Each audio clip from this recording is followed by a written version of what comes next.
কি করছে চলো দেখা যাক। কি গো তুমি কি খাচ্ছ এখানে বসে বসে?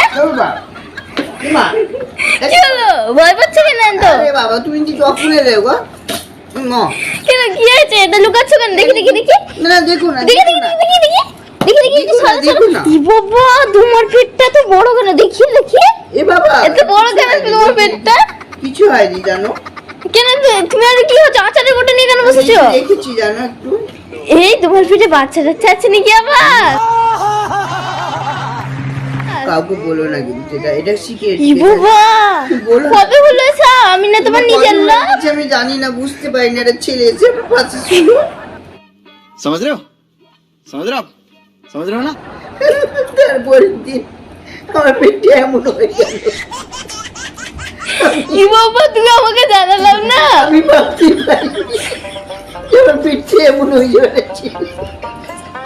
কাঁদছি করছি, কাকে দেখাবো আমি? আমি এই মুহূর্তে কাকে দেখাবো? ছেলেটা রাত্রি শুনে সকালবেলায় আমার। বলো না কাউকে প্লিজ। ই বাবা ছি ছি। আমি এখন বড় চড়ো করতে ই পারি না। বাবা বাবা এ তো বিশাল পেট। মাকে বলো না তুমি। ক মাসের ব্যথা আছে? আমি জানি পেটে বাচ্চা আছে? 3-4 মাস আগে একটা ছেলে আমাকে বললো যে আমি শুভ তোমার কাছে। আমরা সব ভালো জিনিস ছেলে শুয়ে পড়ো, শুয়ার পড়ো। দেখছি যে আমার এই